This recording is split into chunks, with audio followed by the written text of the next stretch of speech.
Sujata Paul जी भी हमारे साथ है, कांग्रेस की प्रवक्ता हैं। सुजाता जी, आपका भी बहुत बहुत स्वागत है। सुजाता जी, क्या लगता है आपको कि इस तरीके से अपराध का बढ़ना ये बड़ी चुनौती है पुलिस के लिए? और दूसरी बात ये कि जो इस तरीके के अपराधी यहाँ रह रहे हैं उनको कैसे बेनकाब किया जाए, क्या ये भी एक बहुत बड़ी चुनौती नहीं लगती आपको? और सरकारें सबकी रही है यहाँ पर, और इस मामले से कोई भी सरकार बच भी नहीं सकती, पक्ष हो या विपक्ष हो, दोनों की जिम्मेदारी है कि उत्तराखंड भय मुक्त हो। सुजाता जी। सुजाता जी, आपकी आवाज म्यूट है जी, अभी भी नहीं आई आवाज आपकी।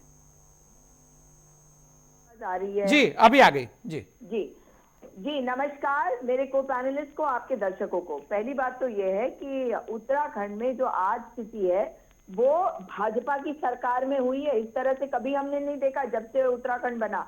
जब उत्तराखंड नहीं बना था, हम उत्तर प्रदेश का हिस्सा थे, तब मुझे याद है कि एक समय ऐसा था कि यहाँ पर जो उत्तर प्रदेश के बदमाश थे वो छुपने के लिए आते थे, और तब हमें बड़ी दिक्कतें भी हुई थी। बहुत लोगों के अपहरण यहाँ पे हुए थे, और लोगों के अंदर भय का माहौल था उस समय। आज के जो यंग पत्रकार हैं उन्हें तो याद ही नहीं होगी ये सारी बातें जो मैं आपको बता रही हूँ।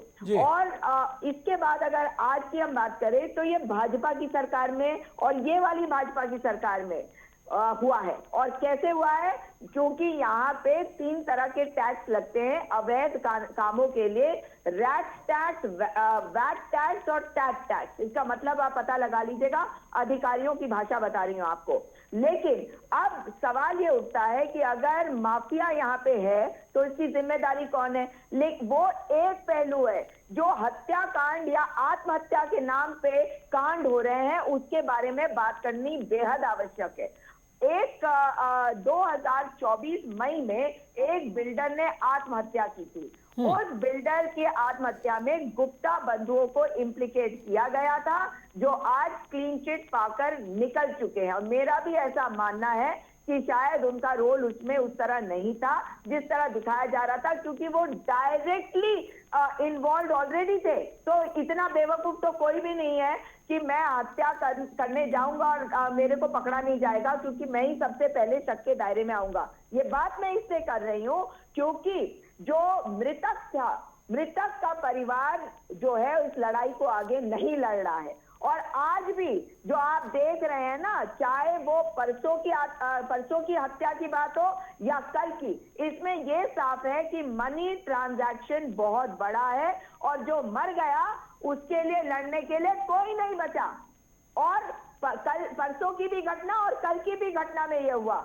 कल की घटना में आपको बता दूं कि ये कहा गया पुलिस के द्वारा भी कि एक बहुत बड़ी संपत्ति बेची गई थी, और मैंने जो खुद पता लगाया है उसमें भी यही पता चला है कि डॉक्टर अजय खन्ना ने एक संपत्ति खरीदी थी इन लोगों से, जो मृतक है या उनकी माताजी, उनके एक संपत्ति को बहुत सस्ते में खरीदी थी। अब ये कितने समय तक जेल में रहेंगे, आप इस बाइट को याद रखिए, संभाल के रखिएगा, क्योंकि आप देखेंगे कि क्लीन चिट मिलेगी डॉक्टर अजय खन्ना को और उनके साथियों को।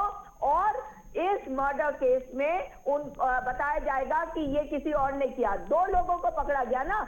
ऐसा क्यों होता है कि ये जो 2 लोग या 3 लोग पकड़े जाते हैं, रायपुर के नागपुर के जंगल उसी एरिया में पकड़े जाते हैं? मैं पुलिस पर सवाल उठा रही हूँ, इसलिए उठा रही हूं कि ये बिना पुलिस की जानकारी के ये सारी चीजें नहीं हो रही है। और जिस तरह से आज हम अगर उन बेटियों की बात छोड़ दे, जो 3 लड़कियों की हत्याएं हुई है, तो ये वाली जो हत्याओं को आप जोड़ लीजिए। विनय त्यागी की हत्या हुई थी, उसे कैसे शिफ्ट किया गया था सुद्धोवाला जेल से रुड़की जेल? किसने किया था? उसकी पत्नी ने तो एक एप्लीकेशन दी थी कि भाई इसे शिफ्ट ना किया जाए, इसकी जान को खतरा है। 2 लोग आए थे, आके मार के गोली चले गए थे, और उसके लिए लड़ने के लिए कोई नहीं है, क्योंकि उसके परिवार में एक पत्नी और एक बेटी है जो दूर मुजफ्फरनगर या कहीं पर रहते हैं, या गाजियाबाद कहीं पे रहते होंगे। और ये वाले केस में भी सारे लोग झारखंड में रहते थे। बिजनेस तो आप कहीं पे भी कर सकते हैं।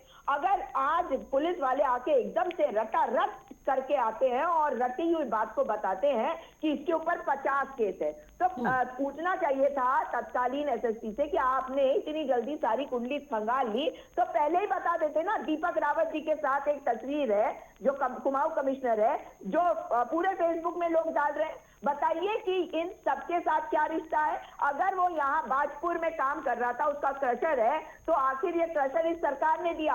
अनूप अग्रवाल गायब है काशीपुर से। उसका आरोप है कि एसएसपी जो थे वहां पे मणिकांत मिश्रा, उन्होंने अपने ऑफिस में बुलाकर उनसे रिजाइन करवाया उनकी कंपनी में से। तो ये सारी बातें बता रही है कि ये इतना सिंपल मैटर नहीं है जैसा आपको दिख रहा है। ये क्राइम प्रदेश बन रहा है और जैसे जब तक सुजाता जी, जो तस्वीर है जिसकी आप जिक्र कर रहे हैं, मैं उसी पर आ रहा हूं कि आपने कहा कि दीपक रावत जी हैं जो कुमाऊं कमिश्नर हैं, उनके साथ उनकी तस्वीर है, तो तस्वीर तो बहुत सारे लोगों के साथ हो सकती है।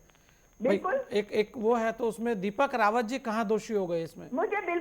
मैं तो उसको भी दोषी नहीं बता रही हूँ ना। उसके ऊपर 50 केस होंगे, यही तो बोल रही हूँ मैं भी। आपने बिल्कुल सही पकड़ा।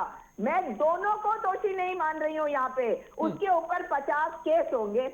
आप उस 50 केस में ये कह देंगे कि इसलिए गोली मार दी, यानी कि 50 केस में 50 में बेल होगी और वो घूम रहा है आपके राज्य में, बिजनेस कर रहा है। उसकी हत्या तो नहीं हुई। अभी क्यों हुई हत्या? चुनावी साल में क्यों हो रही है इतनी सारी हत्याएं? और ऐसे लोगों के जिनके मैं बता रही हूँ कि बड़ा बड़ा पैसा है जिसके पास। इसलिए ये मैटर इतना सिंपल नहीं है और इसीलिए कह रही हूँ कि इसमें जो भाजपा का केंद्रीय नेतृत्व है, इन्हें संज्ञान देके मुख्यमंत्री को हटाया जाए और मुख्यमंत्री जिसको भी बनाए उससे मेरी आपके कार्यक्रम के माध्यम से ये दरख्वास्त आज है कि ये इंक्वायरी करी जाए कि हमारे राज्य में इस तरह की हत्याएं कैसे हो रही है। मैंने वो जमाना देखा है जब यहाँ भरतू बारू ऐसे नाम पर होते सुजाता थे। पोल जी, ये कांग्रेस की हमेशा डिमांड रहती है कि मुख्यमंत्री बदल दिया जाए, क्योंकि आपके यहाँ भी बदलाव की स्थितियां ऐसी रही हैं।